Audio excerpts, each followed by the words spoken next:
What's up, everybody? It is Chillmonger as usual. You know me from YouTube. Someone else you know from YouTube is Comic Boom. Say what's up, Comic Boom. What's up, guys? Good to be here. Good to be here. We will be covering a plethora of topics. From DC, we got Death Metal. That's the big event, I guess, they're doing. We got X of Swords or 10 of Swords, depending on how you want to pronounce it. If you want to pronounce it correctly, it's 10 of Swords. Wonder Woman's new movie release date. We got a bunch of promos that I saw on YouTube from Marvel that are promising. And of course, we're going to get into speaking out. If you're a wrestling fan, a whole bunch of female wrestlers speaking out on male wrestlers. And the comic industry is not immune from that either. That's right. That's right. So where do we... There is one thing that we have to address, though, because it's got to be on people's minds. Where's the professor? Oh, my God. He's... all I know is that he's feeling under the weather. Did you hear anything? What's the rumor mill say about the professor, Phil? I think he got abducted by aliens. Yondu right now is forcing people not to eat him. So we should have him back in about 30 years for Infinity War. Ooh. Yeah.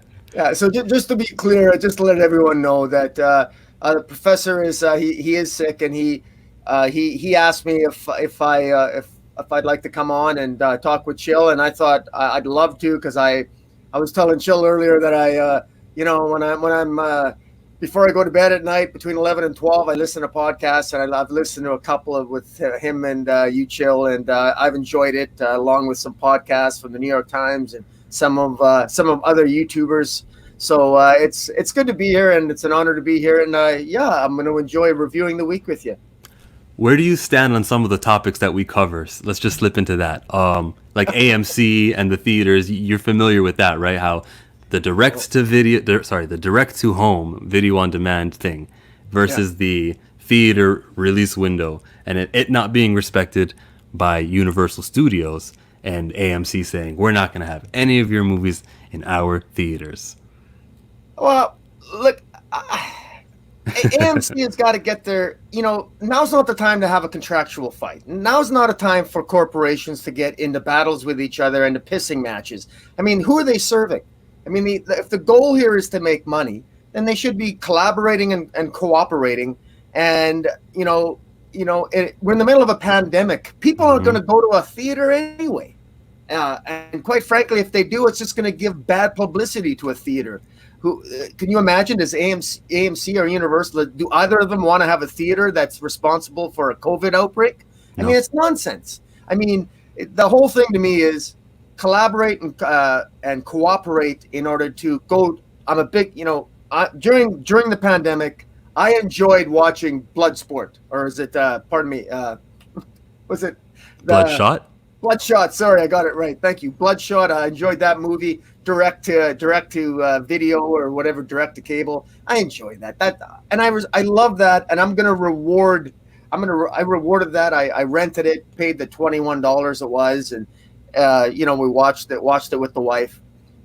So I got to side with.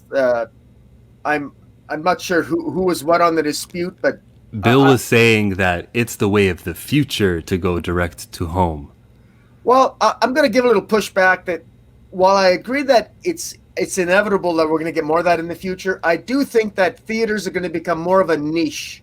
They're going to be a little bit more expensive. I still think that they're going to be the place to go to take a date, but it's going to be a little bit more expensive than it is. Bingo. It's going to be like you might pay $50 or $100 to take your date to a movie instead of just $25, $30, or $30. It's already expensive, but I think it's going to be a little bit more niche. And it's instead of inviting the girlfriend over to your house or your pad, you're taking her to a theater, and you'll have the two luxury seats, and that'll tilt back. And I think you'll pay a little more, but I think that's what it's evolving into. Just like I think comic books are going to evolve. We're going to lose. I think we're going to lose the floppy, and I think we're going to get more sophisticated. I think we're going to get comic books published in a more attractive format every 3 or 4 months as opposed to monthly. I predict that for the future as well. Every 3 or 4 months, you would get Quarterly. In other words, quarterly. I think that will likely happen as well. I think that's something that that's what I think that's the way of the future, because I think the future lies in bookstores. The Mhm. future lies in that avenue, and I frankly I think AT&T, I think DC, I think they're even moving. I think they're moving toward that, because I think they're even looking toward different. They're looking to screenwriters. They're looking at different writers. They're changing things up. I changed the topic there on you. I didn't mean to do that, No, but it's fine. I want to I roll just with wanted to it. give an example of how I think that this pandemic has facilitated a lot of change, and I really think that the comic book industry is going to be looking for more avenues to find that new audience as well, and to bring an audience back that really largely there's a lot of audience that the comic book publishing companies never had in the first place, Hmm. and so I consider the pandemic and post-pandemic times to be a new opportunity for the comic book publishers to really get out there and to try to do something new. Some needed new change, because the Exactly. way that things have been, we talk about trade paperbacks over here and how comics in Marvel, at least, and probably in DC too, they write for the trade. They'll do 6 issues, Yeah. and it's not every story needs to be a long 6 part cliffhangers after 5 issues and finally we get a conclusion. That gets tiring. If you do that for the big things, that then it just amplifies how mega this event, I'm using the word event, but you know what I mean, right? Yeah. It magnifies how important this thing is, that it's going to take 6 issues to tell the story. When everything is 6 issues to tell the story, thumbs down. What they also could do is a little bit of math and realize that 2 divides into 6 3 different times. Or we can do a 4 part story here and a 2 part story here, and it'll equal 6. You don't be a slave to the 6 part issue. We got to change things. 6 part, sorry, trade. 6 issue trade. Yeah, it's hard. It's hard because nowadays with comic book storytelling, it's very rare to see you can count you can probably count on one hand the number of one shots Hmm. that Marvel or DC puts out in a year. I mean, it's very, very rare. We're so tied up in the big event, and it can be Even with frustrating, but even with one shots, you got the giant size X-Men thing, where it's a one shot of an Emma Frost book. It's a one shot of a Storm book that got announced this week. It's a one shot of a Magneto book or one shot of a Nightcrawler book. But when you take all the one shots together, you can buy it in a trade. yeah. I guess that's what I'm asking for, though, right? Like 6 can divide into 6 different books of one shots. So that's what I'm expecting. I'm expecting Jonathan Hickman to do 6 trades, including Phantom X too. That's going to be Yeah. an interesting one. That guy deserves just one book, though. Yeah, no. Yeah, Hickman's got his hands in a lot of baskets, man. Even his indie work. He's still doing. He's got a new one out. His indie work. I forget what it's called, but in any event, he always has like 48 issue long story arcs on his indie work. A lot like his Avengers. It goes on and on and on, and it's really rewarding. But I find it a lot more rewarding when I just download it all as a humble bundle, and just read it all at once, because he's a definitely a long arc kind of guy. Did you like the House of X event? I did. I did like House of X. Full disclosure, I thought House of X and Powers of X were actually inspired writing. I absolutely loved it. I'm not familiar with all the rich history of the X-Men, and I was astonished at how accessible for it I actually found it. I really love the whole idea of I always say her name wrong. Moira? Moira, what? Moira McTaggart. Moira McTaggart, and her 6th life or 9th life was kind of. But at the end of the 12 issues, I even I was in New York Comic Con in October with my buddy Dark Knight, and we were at that panel with CB Sabolsky, and it was awesome, and it's clear that it's going somewhere. But I'm reading it. I get the preview copies for Marvel, so I'm reading those copies. But I'm not really sure where it's going. But I have a feeling that when it's all said and done, I'll probably buy the digital story, because I'm sure it's going to be one epic tale. Yeah. because Hickman only knows how to tell epic tales, and so I got to give him credit, but I don't quite have the patience to. There's so many offshoots of House of X and Powers of X that I Yeah. just can't. I'm No, a DC guy first, and I just can't afford to buy everything from both publishing houses. you got to know what to pick. Like this Yeah, Ten of Swords event that's coming up. We've got 24 chapters released in 3 months. Now, wow.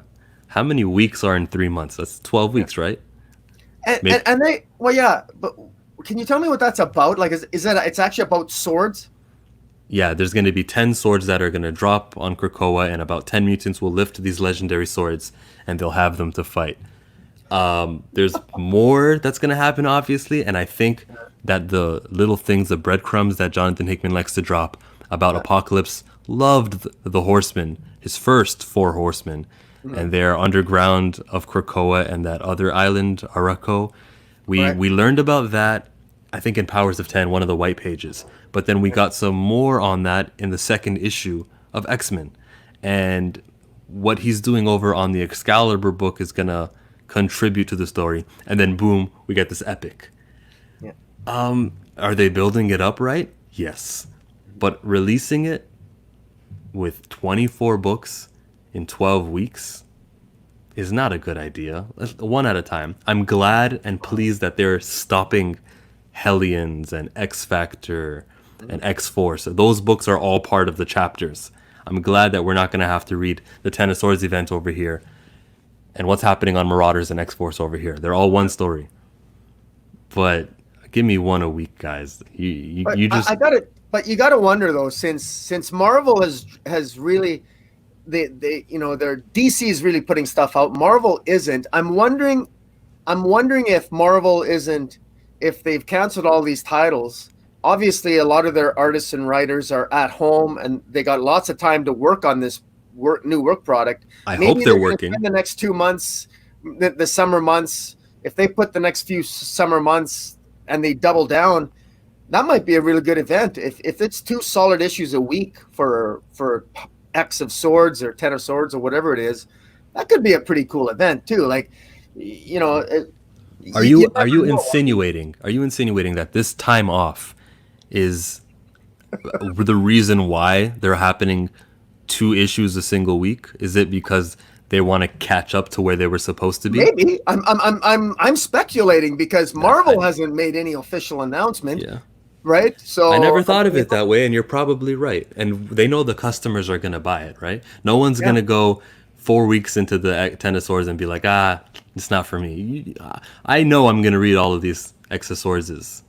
Well, I mentioned this to you before, Chill, before we went on the air, that I know Bendis in an interview said that the writers and creators at DC, they're caught up. They're months ahead of everyone else. So they haven't. He said they never stopped working. So I can only assume that Marvel was the same way. That they've kept working as well. Yes, Marvel has canceled some titles, but let's face it, Marvel had a lot of titles they could cancel, right? They had a lot more in the shoot that they could shoot out, right? Yeah. So I think that their resources must be going somewhere. We just don't know where it is. We know for DC it's in death metal and post death metal. That's what DC's working on. So Marvel must be putting, if they're minimizing their output for the next 2 months, then September really seems like a big event. This year could still end and be all Marvel. I mean, I'm kind of excited. The more and more I'm thinking about it, talking to you about how I never knew that the plot line was that. That's actually a cool plot line. So, like, I love Arthurian legends and the idea of 10 swords coming down and the special chosen one. I just love the concept. So that sounds pretty cool.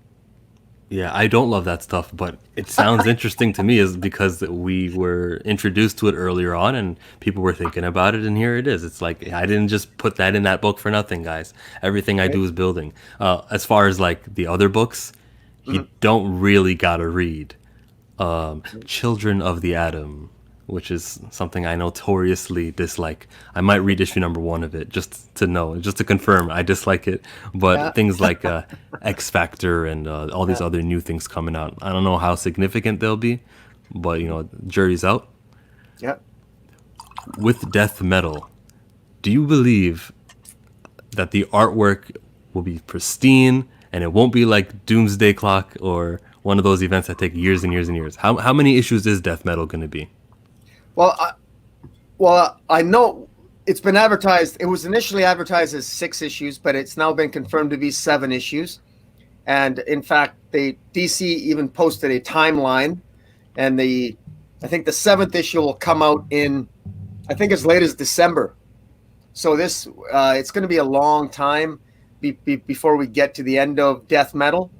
But we're going to have offshoots, so we're going to have 7 issues of the main Death Metal series. There's 3 side issues as well, and I think there's a couple other one-shots as well. That's not bad. It's not bad. No, it's not bad at all. And it's funny. Snyder said that he described Death Metal as saying that at the end of Death Metal, it's going to be the end of an era, and then after which DC is going to be exploring more. I think the individual titles will be more character-based, and there'll be more.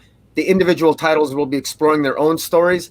The way I interpreted his comment was that there's going to be less big events afterwards and more character-centric stories after Metal. And quite frankly, hearing from various different sources and reading different things in the rumor mill, it's very clear that DC, it's King Snyder now. Snyder won. He won the editorial. If there was an editorial war or a war of wills, Snyder won. Didio was let go.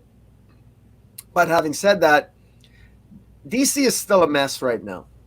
DC is still an editorial mess. But knowing Scott Snyder is the guy in charge, that has promise. Yeah. Well, I hope so. Now, they're going to have one unified vision, well, at least in theory. But again, Snyder is somebody who when you listen to his interviews, he is very. I love Scott Snyder. He was nice enough to direct message me when I criticized his Justice League issue 39, where the bad guys won. Perpetua, Doom. There was a vote between Doom and Justice at the end of Justice League 39, which led into Death Metal, and Doom won the vote.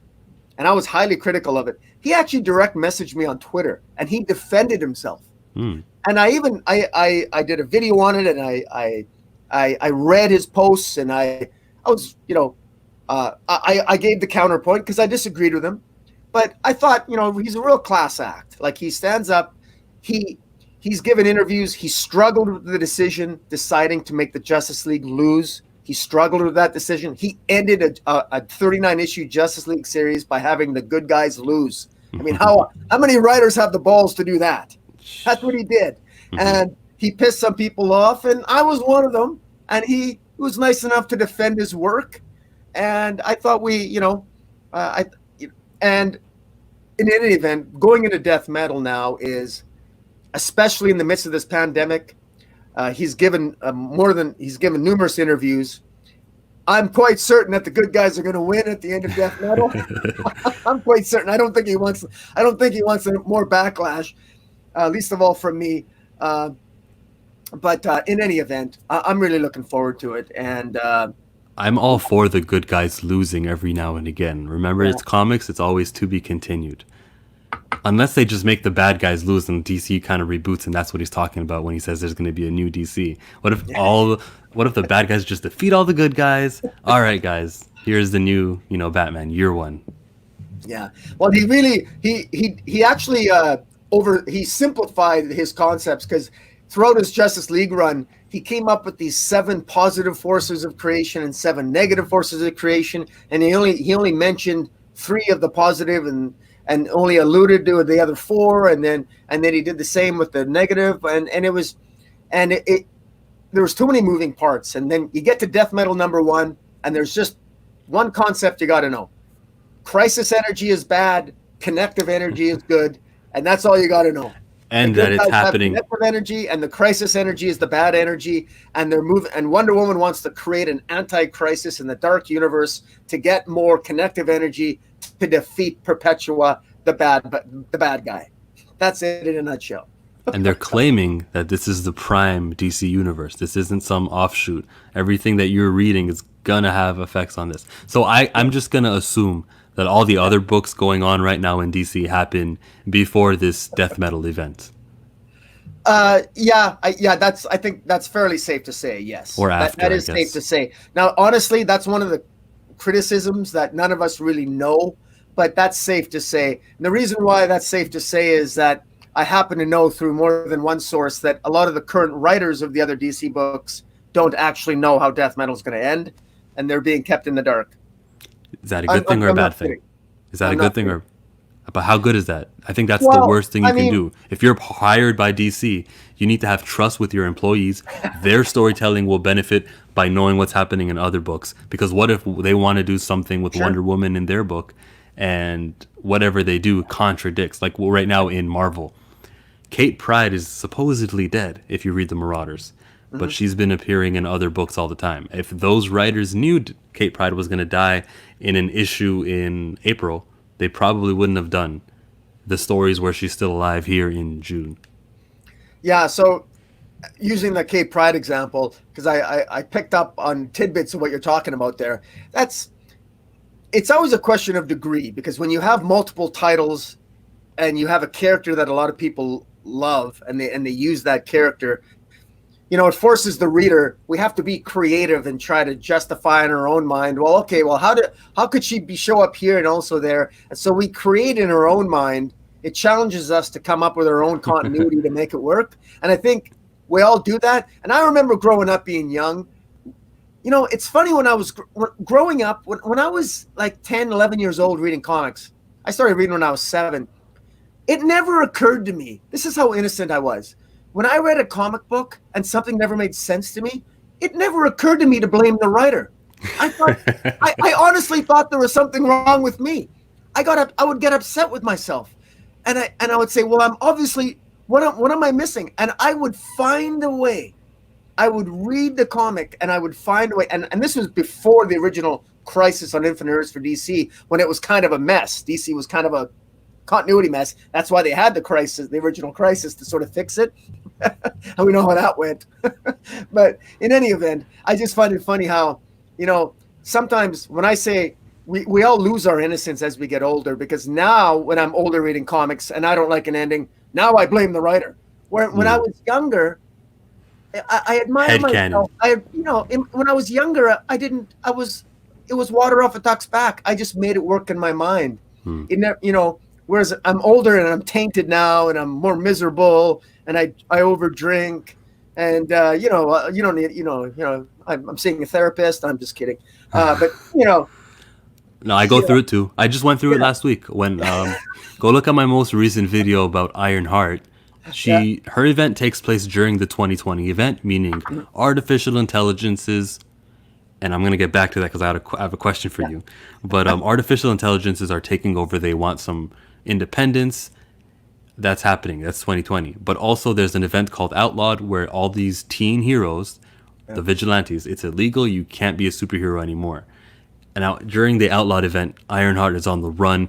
The Cradle Unit, CRADLE, it's an acronym of, I think it's Childhood Recovery.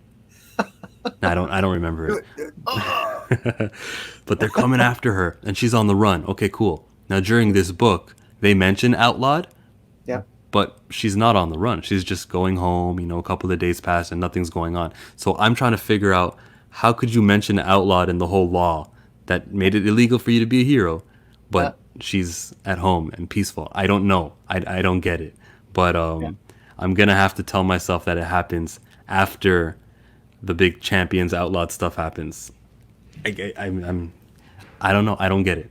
I blame the writers, but they could also make it work because it is comic books. They can use time manipulation and whatever. Yeah. But yeah, those are the worst. When you're like, how does this happen? How's he here? But he's wearing that uniform. He doesn't get that uniform until a comic in September. But this is happening in October. And if he's alive and they're alive, then this can't happen at all. And then you just... It's actually a pretty good argument. Like, it's a good argument to read that. This is another argument for maybe, instead of comic books coming out monthly, if they came out quarterly and we got more story we could. I would appreciate a writer's vision more, and I'd be more forgiving of a continuity glitch if I was less aware of the continuity glitch.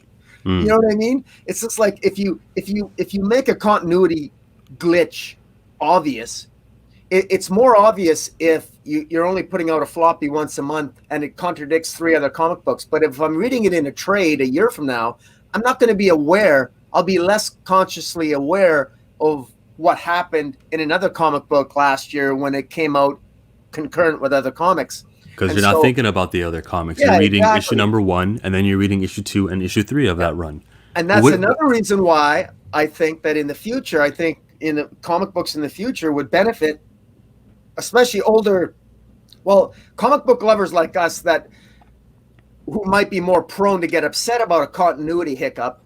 Yeah. I think those would be minimized if they publish comics quarterly, and we got like 90 pages every 3 months or 4 months. As you would increase the pages. Do you know what I mean? Would you call them issue 1, 2, 3, 4, or would you call it a whole issue that came out this chapter week? 1, 2, 3? We call it season 1, season 2. Have 4 seasons a year, or I like you know whatever you want, right? But the point is that I think it would force writers to, they'd have 90 pages to tell a story.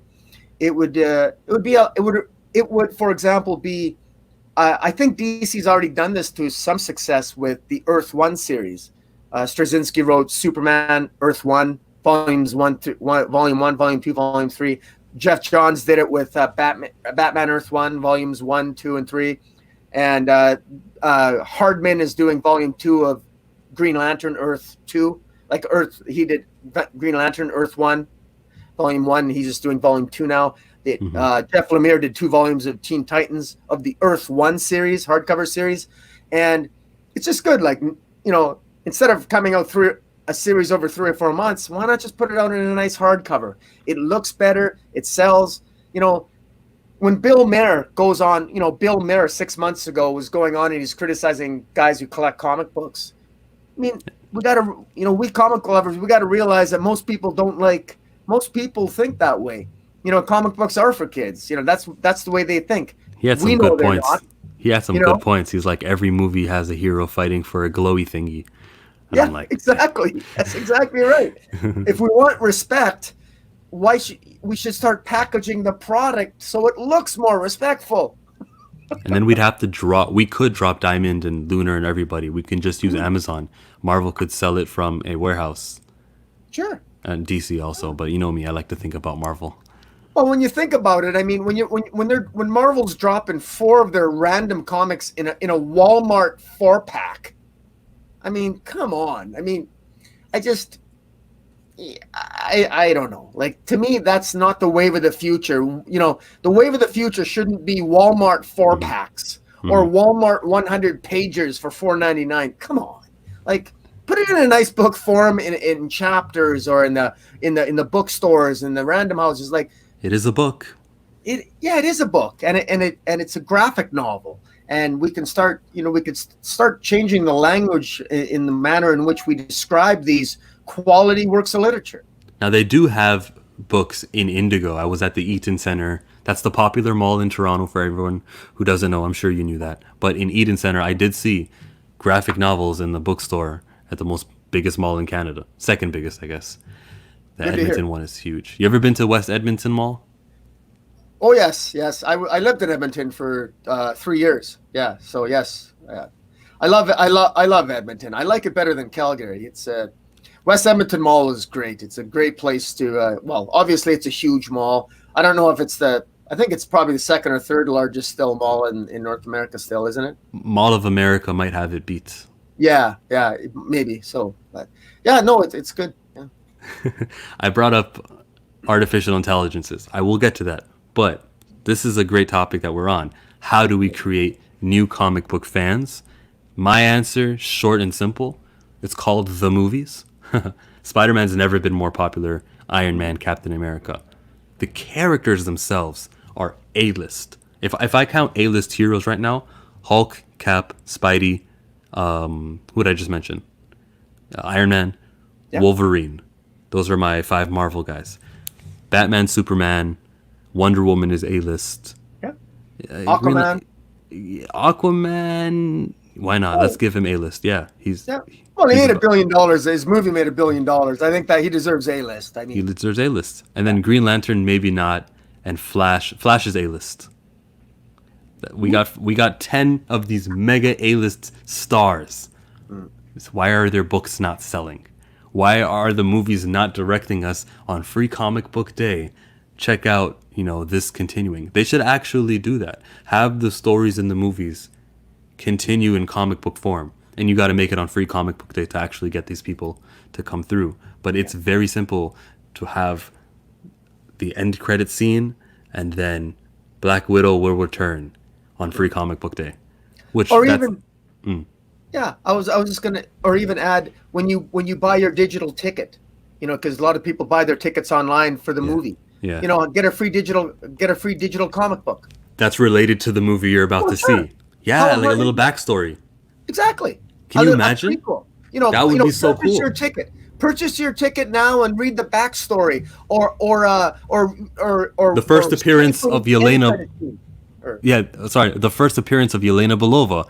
Now that you bought your digital ticket, here's a link to the Amazon thing. Yeah. What did you say when I was talking over you? No, I was just gonna say, just link it to something in the movie. Say, after watching the end credit scene of the new Iron Man, check out what happened afterwards in this comic, or check out check out for additional information by reading the following free digital comic. It's so simple. We didn't plan this earlier. I just brought this on you spur of the moment, and you already had one great idea. Can you imagine if they took advantage of it? Kevin Feige, you're the chief creative officer of Marvel. That means you can control what happens in the comics. Yeah, Spider-Man's movie rights maybe with Sony, Hulk's movie rights maybe with Universal, but there's nothing stopping you from drawing up a comic where these two have an adventure.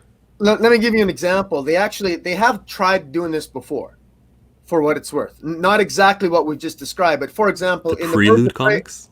They've given away comic books when you go to see the movie. For example, the Birds of Prey in limited release, there was I think it's called a Relax. I don't know what Relax is. It's some sort of corporation. A Relax did a promo, and they had a Birds of Prey comic for different parts of the country, where if you went to the movie Birds of Prey, you'd get a free comic book, Birds of Prey. In fact, it's on the spec market. If you collect geekcollector.com, it's actually, this comic book's now worth $15. There 175,000 copies were printed. And in any event, my point is, and there's other movies that have done this, it doesn't seem to lead to a great deal of sales. It doesn't really seem to, the general consensus is that it doesn't work because they've tried it a couple of times. Well, what was in the comic?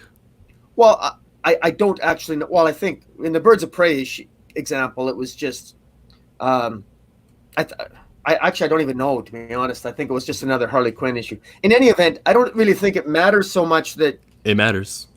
Well, it matters. It ought to matter, but the conclusion reached by the powers that be who make these decisions is that it wasn't worth it, and and it's not something that they're going to do. And I think they made the mistake that if people are buying their tickets online, focus on the digital format. It's cheaper. You don't actually have to print the comic book. Yep. Like it's when you buy the ticket.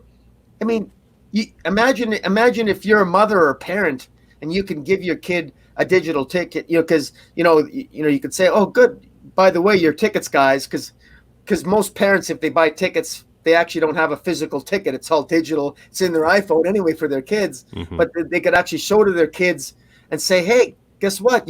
There's a comic associated with the movie. When we go home, we can watch it. But we got to watch the movie first. You could build excitement a little bit. Yeah. See, not just a pre-movie, but also a post-movie reward. Yeah, exactly. But I don't know.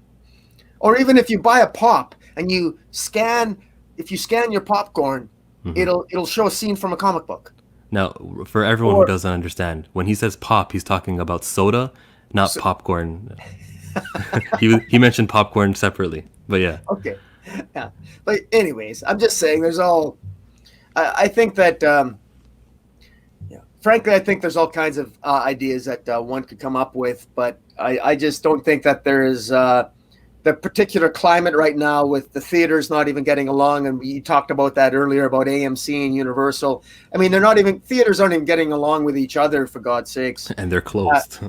Yeah, and they're closed. So they're not going to worry about comic books for moviegoers. No. Sadly. Unless Feige, at least at Marvel, considers the revenue he makes from the movies related to the revenue from the comics. Then, it doesn't matter how booming the comic book industry is because they're bringing in $1 billion every single flick. Yeah. And Disney Plus. But with AI and that whole thing, where do you stand on the debate that the artificial intelligences of the universe should have rights? I was no, they're not alive. Bill was yes, they are sentient, therefore they can feel and comprehend, and they're worthy of rights. And he said more, but I don't want to misquote him. But where do you stand? Oh man, it's the problem with that question is that the problem with that question, it's like watching an episode of Star Trek, right? Yeah.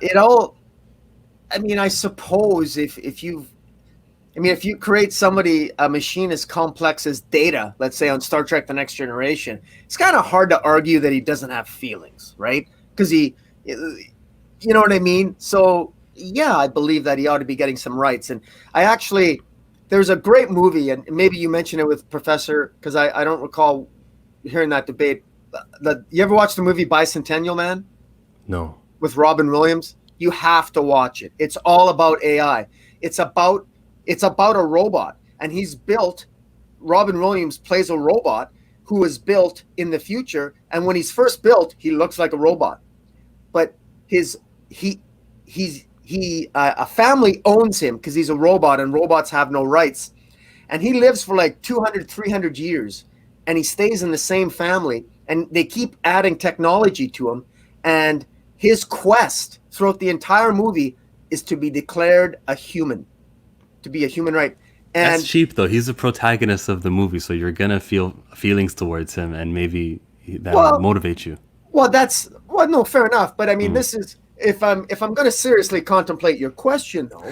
Yes. I mean, whether or not something is AI, how do you define AI? Because really, aren't we now? I don't want to get too religious here. We're organic intelligence. But I mean, God, if a God does exist and he created us, aren't we AIs of what he created?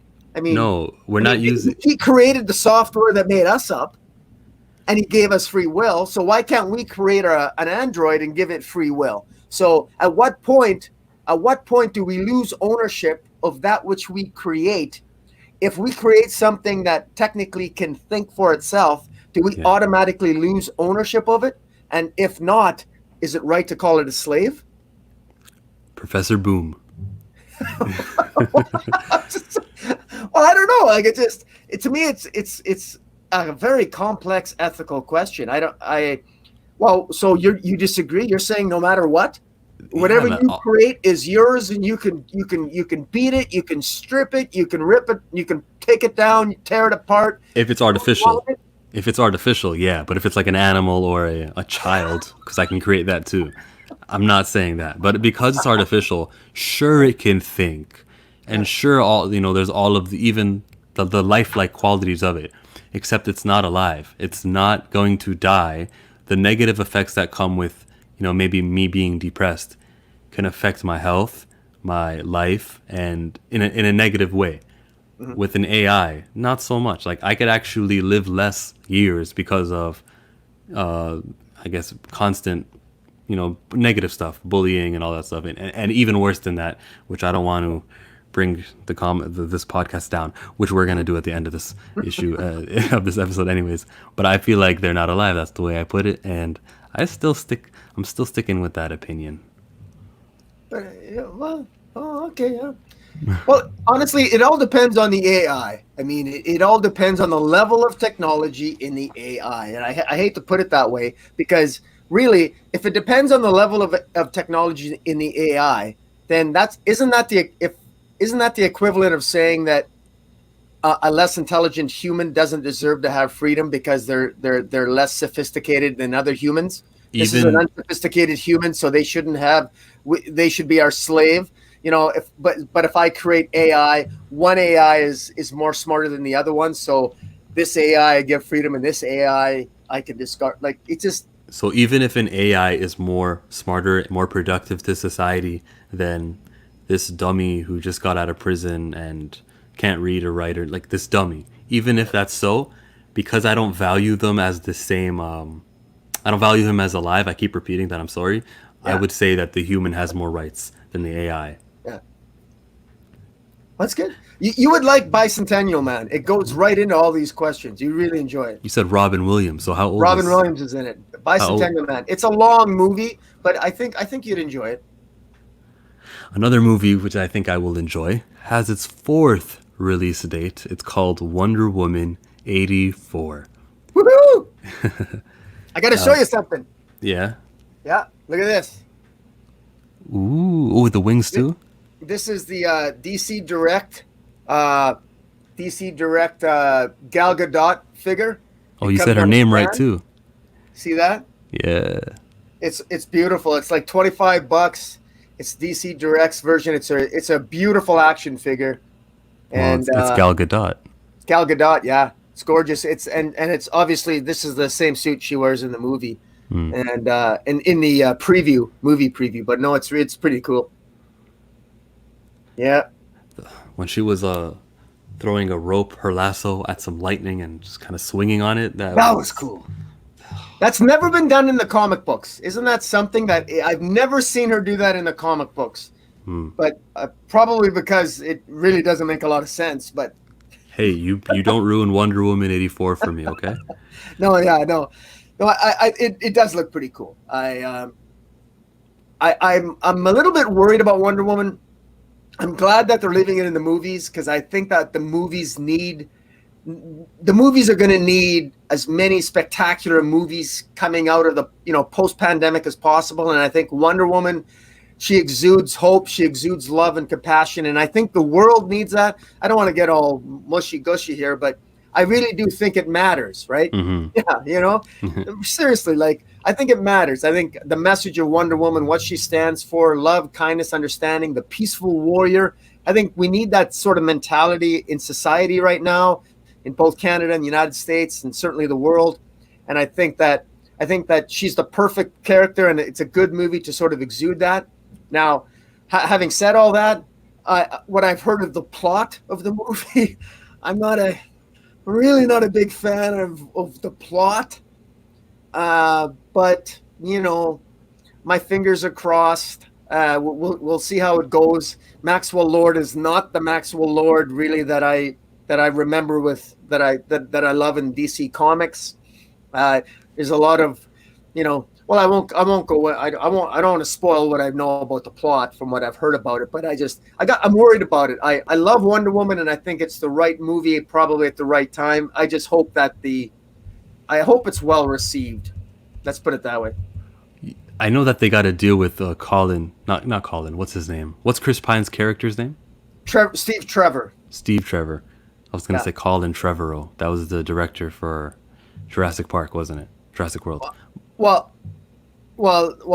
Steve Trevor's the name of the character. Are you talking about who the director is? I am talking about Steve Trevor. So with him being in the film, we saw him in the trailers. Yeah. I'm concerned with how they're going to make that make sense.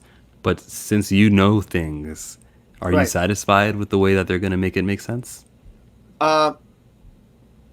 Straight up, like I love. It's a yes or no. If you don't want to get into it, negative. I really don't like the plot of this movie at all. I'll be very blunt about it. Okay. I really don't like it at all. So can they win you over with the acting? I think. Sorry. So can they win you over with the acting? Can they win you over when you actually see it? Because sometimes things will look bad on paper. Yeah. No, they can. They can win me over. And to be honest, the original Wonder Woman movie, the first one with Gal Gadot, won me over. I was actually surprised how simple a movie it was, and it was beautifully done, and it won me over. The third act was a little but I was quite happy with it. And I'll just say this about Wonder Woman 1984. I love the fact that it takes place in 1984. There's a lot of magic wand, Duke Ex Machina craziness that has to occur. It's literally wishful thinking. It's literally a wish that brings Steve Trevor back. Oh. And Maxwell Lord in comic books, just so you know, in comic books, Maxwell Lord has the ability to control people, and they don't know they're being controlled. And you know, Maxwell Lord is using his mind control powers because his nose bleeds. That's Maxwell Lord's powers in the comic books. In the movie, Maxwell Lord finds an ancient mythological artifact that has the ability to grant people their heart's desire. And so now, by the way, this is actually in the synopsis. So I'm not like this isn't really a spoiler. It's because it doesn't really tell you exactly how the movie goes. But the bottom line is, Wonder Woman just ends up in a moment of weakness, missing Steve Trevor, and she just wishes for Steve Trevor. And then he comes back in the form he inhabits another body of somebody in the present. And in 1984. That explains why he's looking at the garbage can. Is that art? No, that's just right. trash. That's right. So it's actually his consciousness from the past in a body in the future, and that's fine. That can work. It's almost like then, AI. Yeah, and then that's the power of Maxwell Lord. He's got this artifact, and then Cheetah. Then you can imagine Cheetah's origin. Mm-hmm. The Cheetah is a character as well that also has a wish, and so the whole thing just seemed a little bit sort of, on the surface, it seems almost a little bit like super DC superhero girls, like something like you read in a teenage Wonder Woman novel or something, you know. So I hope it has a little bit more sophistication than that, like when you get into the substance of the movie. But we'll have to wait and see. All right. It's got Gal Gadot. She's pretty. The colors. Yeah. There's a whole bunch that goes into a film, which can make it right. Yeah. Now, speaking of one trailer, let's go to another trailer from Empire. Did you see that? Marvel Entertainment on their YouTube channel, they put out an Empire, and there was a voice actor. There were motions and digital comic book, but put into motion. It was great. I thought it was like a fantastic way to sell an event, even though I'm not interested in the event. It did a good job of convincing me to maybe read the first issue of Empire. Well, why aren't you interested in the event? Because I'm not as much a Marvel guy as you, and even I have read the Kree Skull War, the classic. Do you not enjoy the Kree Skull War? Are you not into that thing, or? I'm not into things that don't matter. So knowing that we've gone, when was this Kree Skull War? That back in the 90s? Oh man. I thought it was before that. Honestly, I don't know. I never. All right, well, whenever it was, and then we got Secret Invasion in 2008. Right. And then we got, I think, Infinity in 2013. It feels like Marvel makes the Kree Skrulls, both of them, important for like a short period of time.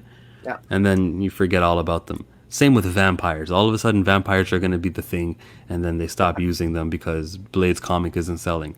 And that's the pattern I see here. Yeah, the Kree and the Skrull, they're going to be so important. But of all the books that I read, how many of them have Krees and Skrulls? This might affect the Captain Marvel book, and that's about it. The FF, I'm sure, because the Skrulls are just part of their story.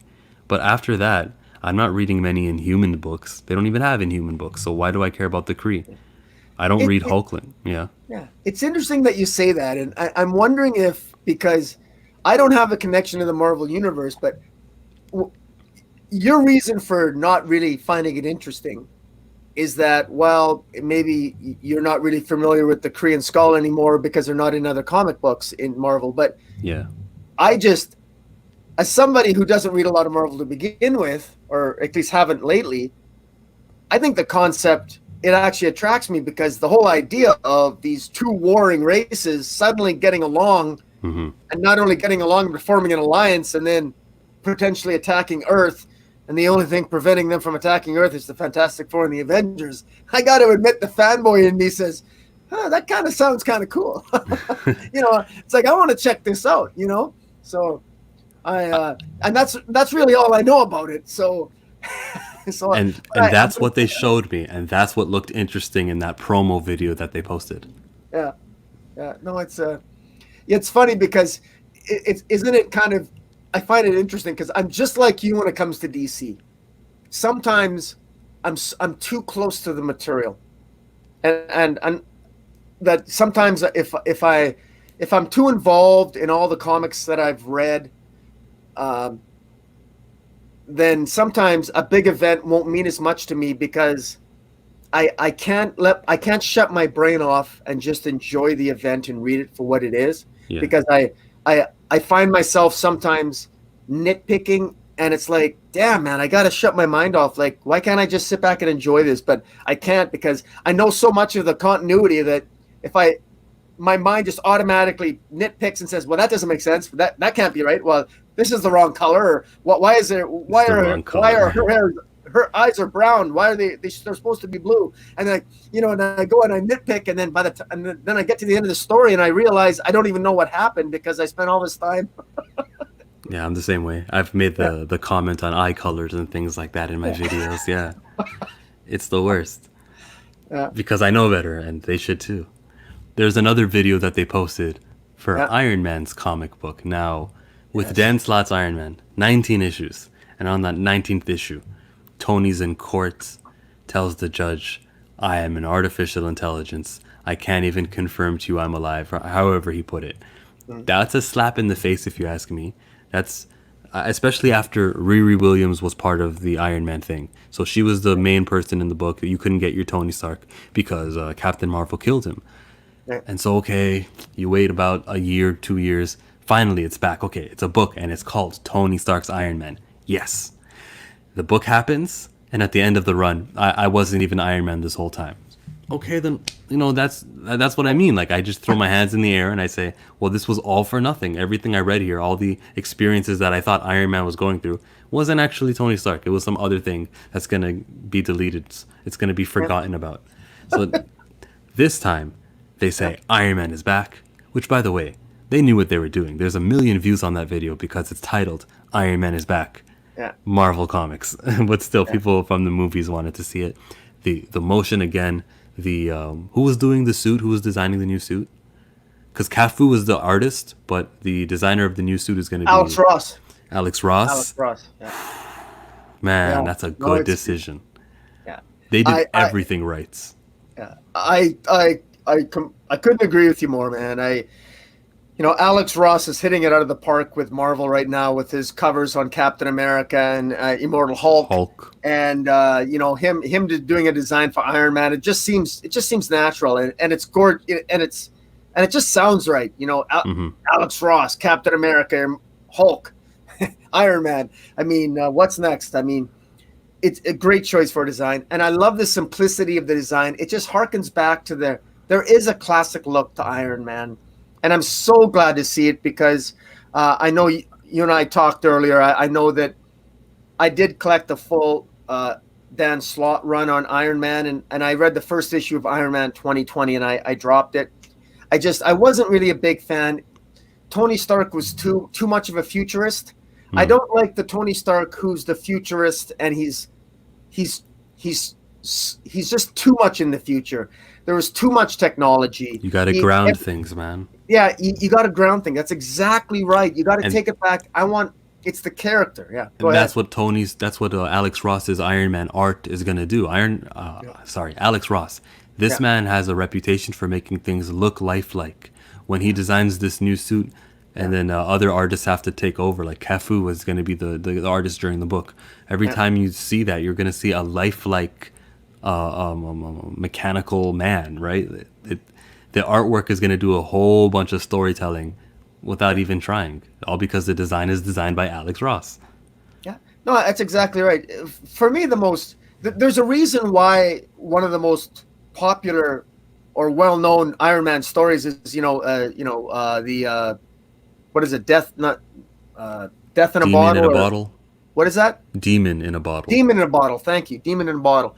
I mean, his battle with alcoholism. I mean, it doesn't even have to be alcoholism, but the whole idea is that, you know, anybody who wears the Iron Man armor can be Iron Man and be powerful. Mm-hmm. But there's something about projecting strength. And Iron Man will always project strength, but you never know who's behind the armor.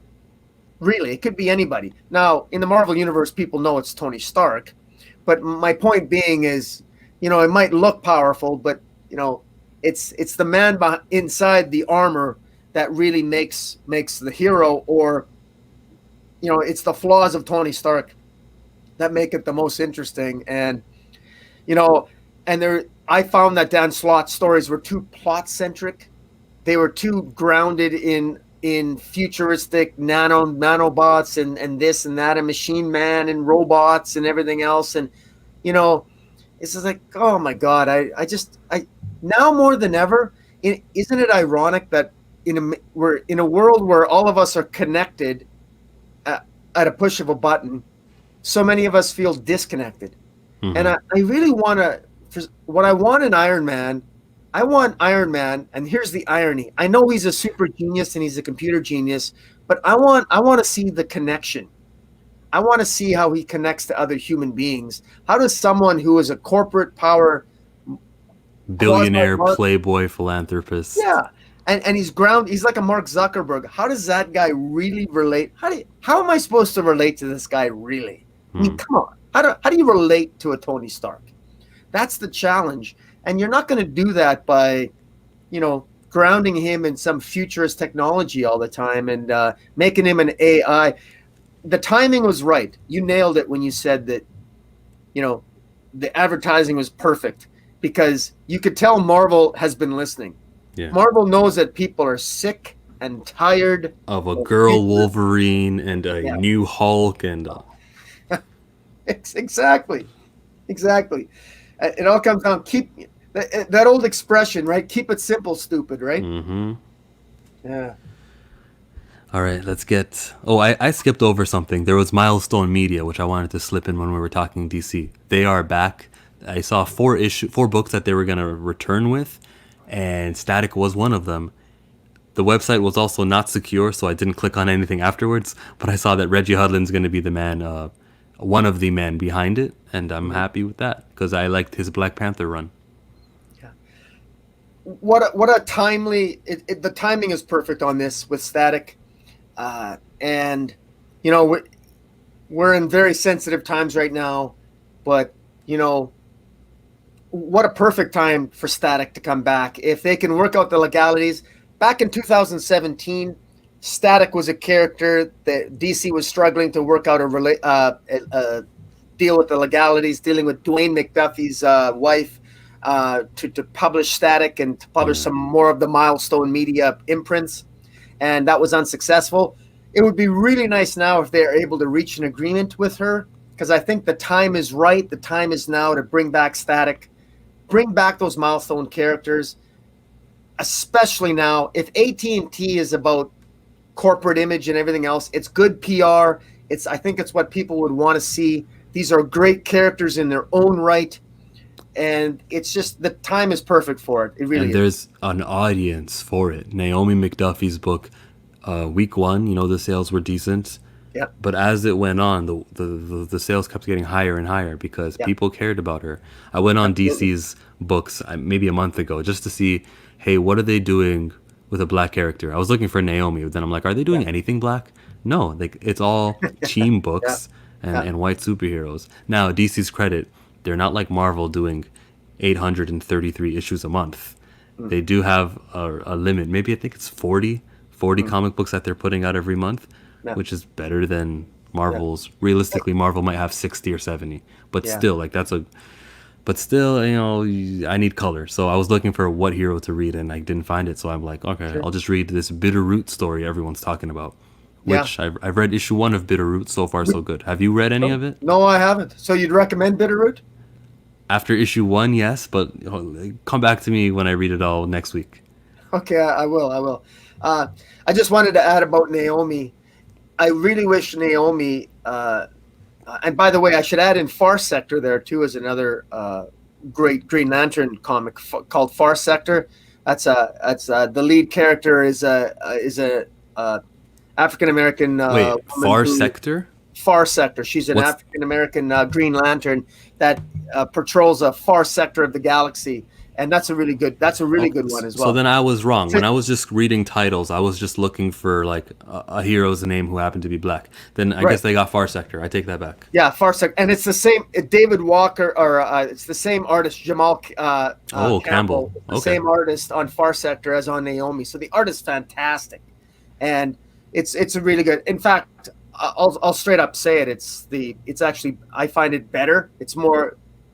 It's better. The character is better developed than Naomi. Bendis needs more time to develop Naomi's character because we didn't learn a lot about Naomi in those 6 issues. I love Naomi, but I think I want to know so much more about her because he just sort of teased us with some of her background, and I think there's a lot more story to tell there. It's funny when you said Marvel will publish 833 issues of a character. DC hasn't published enough about Naomi. I think they gotta give us more about her, and because I think she's a great character worth exploring more in depth. Yeah, I would prefer that it not be written by Bendis, but I don't have a say in that myself. But Bendis does know how to capture the zeitgeist of a good concept of a character. Because look, Riri Williams, Miles Morales. I mean, the guy has a background of success. He does know how to create characters that resonate with the people. No question about it, with readers. Yes. Now let's get negative. Let's get into the nitty gritty. We're gonna leave you guys on a low, unfortunately. Warren Ellis. Let's go with him first. I'll read the statement. Let me find it. You talk while I find it. Okay, well, just so the background here, this is we're gonna get on a touchy subject here about a subject that affects every industry, and that is sexual. There are sexual predators out there, and there are the question about human relationships, how men treat women, how women treat men in the context of a relationship, and where there's different hierarchies of power.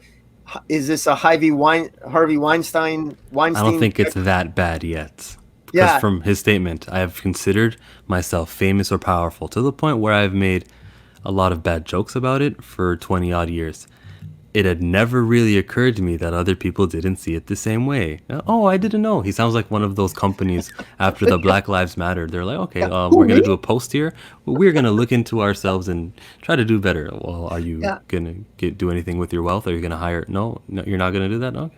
So he goes, I was not engaging as an equal when gifted with attention, but acting from a position of power and privilege. I did not take into account in a number of my personal interactions, and this was a mistake, and I own it. There's a whole much longer, more to it on his Twitter that I'm not going to read.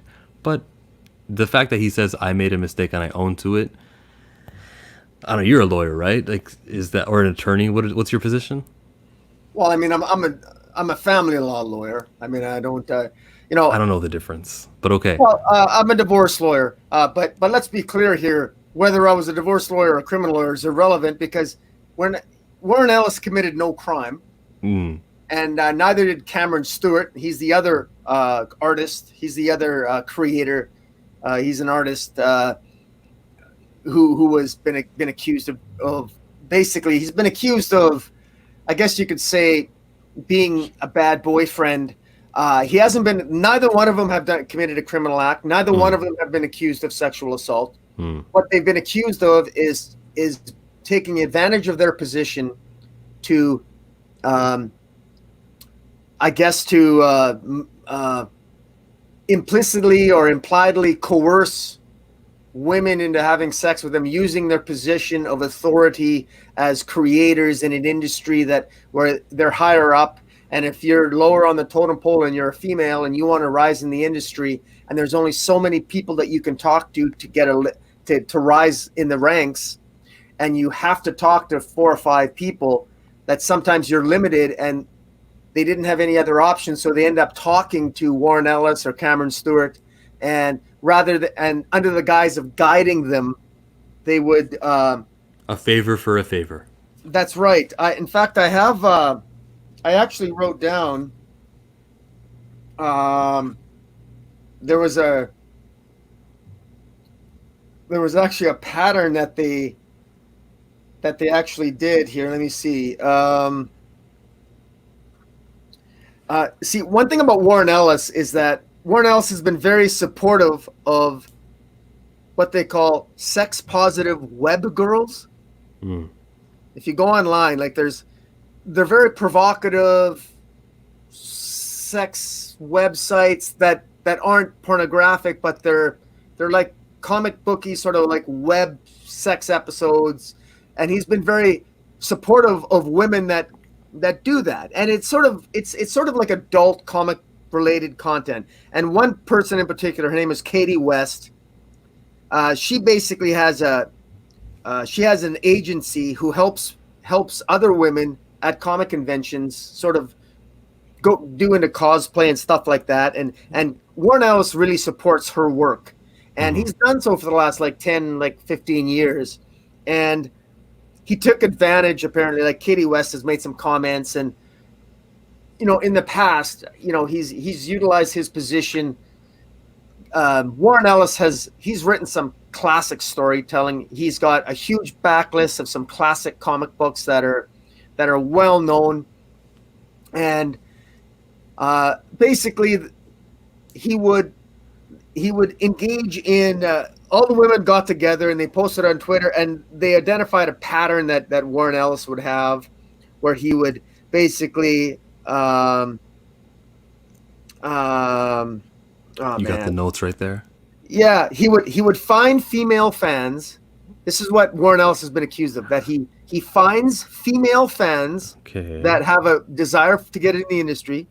He then love bombs them, which I understood to mean that he showers them with love and protestations of love. Right. And then as they become more dependent on him, and a sexual relationship begins, and then as they become more involved with other people in the industry, he then drops them cold in the relationship and moves on to the next one.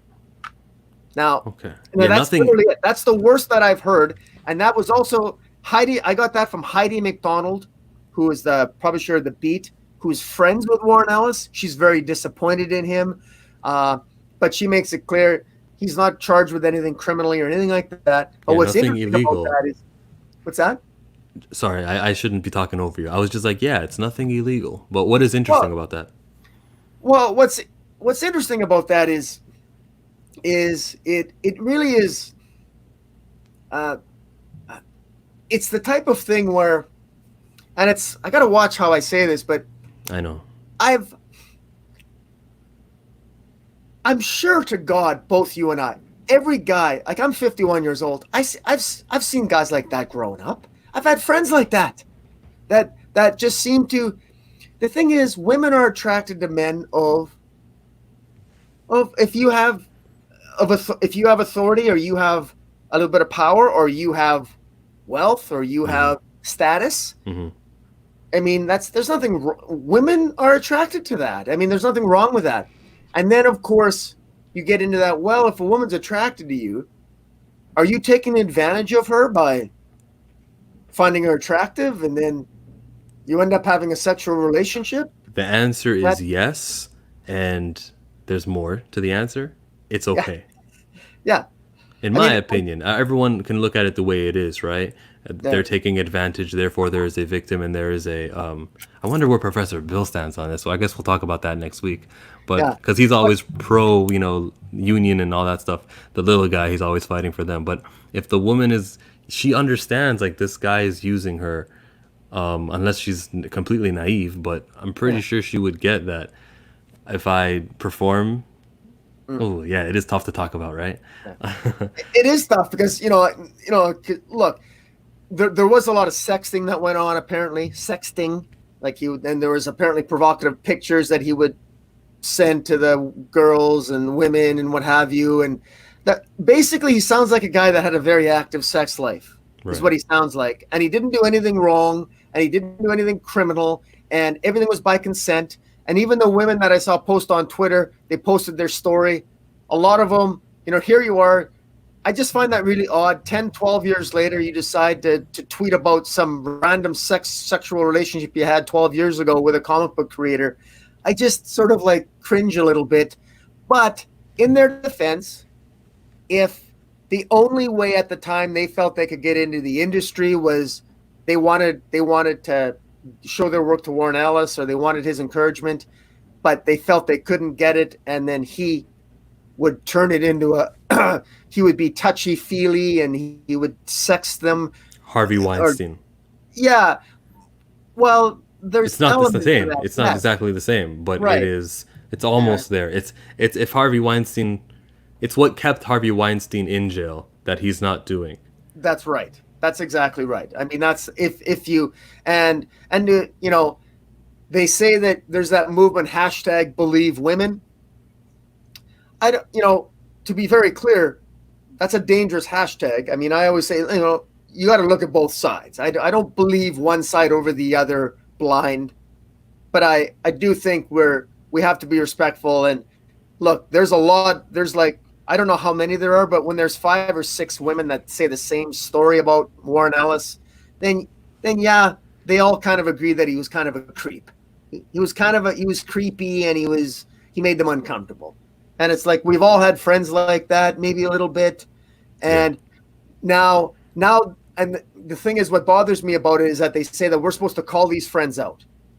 Okay. I remember when I was in my 20s and 30s and 40s, and the thing is, when you're looking at 2 consenting adults, what am I supposed to call out? If my friend is acting like a creep, and the woman seems to be into him and leaves and goes home with him, why would I interrupt that and tell my friend stop being a creep when she's clearly into it? And do you know what I mean? Yeah, like, I agree with you. And I go ahead. Sorry. And now I'm gonna say something that this is what you're doing. You are victim blaming. Yeah. Sure. And especially when it comes to things like texting naked pictures or inappropriate things that are being, and it's not just Warren Ellis, right? Like Patrick Clark, he wrestles in WWE. There's a lot of screenshots and stuff of him, taking advantage of young people who want to be wrestlers, and because he is in the WWE, he's got, I guess, power status, like, as we put it. Okay, yes, he's wrong for this, right? But there's also the other side, the victim, who I'm blaming right now. If you're on the opposite end of that, there's no one holding you down. There's no one forcing you to do anything. And you're continuing this like toxic relationship. You're building on it.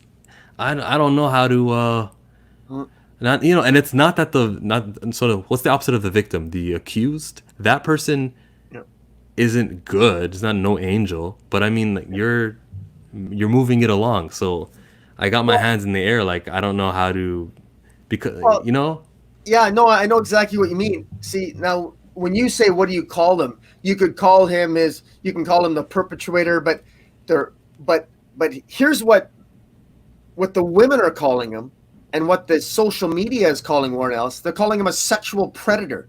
Now, I don't know, I have an issue with that phrase. I mean, when I think of a sexual predator, I don't think of a guy like, I would consider him a sexual predator. He is using his status to prey on these women. And he's like, okay, there's that one. She wants to come in the industry. Boom, boom, boom. I know how the formula goes. So yeah, he's a sexual predator. But as long as she's contributing to it, consenting to it, then I can't help her. Yeah, he dropped you afterwards when you became famous and you met other guys. Yeah, he dropped you right after, like a cold dropped you. Okay, I understand. That's very bad of him. But being bad isn't something that, I don't know. Yeah, it is bad, is what I'm trying to say. See where I am? I'm in that gray area. Well, I just think there's a difference between somebody who is a womanizer. It's funny. There was a day and age where I would refer to that type of behavior as a guy, he's a womanizer. But now he's a sexual predator. So back in the day, when you'd have a bunch of women that, 9 out of 10 would want to, if they want to be around this guy because he might have some status or power, well, that guy's a womanizer, or call him what you want. But you call him a sexual predator? Because I mean, The where do shoe you draw the fits. line? At what point does I mean, The point is, do you want your daughter dating this guy? The answer is no. no, but I mean, also, I also don't want my daughter to conclude that. I mean, just for what it's worth, J. Willow Wilson made the observation that in the '90s she felt that her career was negatively affected because she didn't play the game with certain people. She wouldn't name them, but it was clear she might have been referring to the Warren Ellises of the comic book industry. Now, J. Willow Wilson didn't sleep with anybody. J. Willow Wilson chose not to. But she says, well, but of course some women did. So I'm thinking to myself, well, if some women did, I mean, it still sounds like an awful lot like they have. So you're saying they had a choice. And even the women that are tweeting, they say they talk about, yeah, but I consented to it. And yes, I did do this, but I did do this, but, and it's like, well, Yeah. yeah, it's like, I don't know. Like, So you're somewhere with me. yeah, I mean, I've always been, for once in my life, I was always the nice guy that I always thought I finished last because, and now I'm glad I was the nice guy who finished last because I know me, I'm not going to have 10 women that come out of the woodwork that accuse me of something I did 10 years ago because I was always shaking my head and, I was always jealous of my friends that were the womanizers that could pick up, every night they were going out, they had a different woman. I was like, how do you do that? I don't know how to do that. Well, now I know. I guess you got to be a jerk. I guess. I don't know. That's the lesson from episode 20, guys. You got to be a jerk. I didn't know how to be a jerk, so who knew? Who knew? That is the episode for today, for this week. I'm sure Professor Bill will give his input on the next week's because he's probably like really upset knowing him. I may be wrong, but he's probably really upset that we're both on this side. But we'll check in with him. How do I do this outro now? Usually it's his outro, but I don't feel right doing it. You got an outro? I usually just say comic boom out, but it's No, that's how we're gonna end this episode. I'm Chillmonger, and no, well, I can say comic boom out, but aren't we supposed to say we are the substitute teachers? Oh, or shouldn't we both say class dismissed, or isn't that what he says? Class dismissed. Yeah. So it's you can say I'm Chillmonger. I'll say I'm comic boom. Class dismissed. okay, substitute teacher, comic boom, and Professor Chill, comic book university, class dismissed. Class dismissed.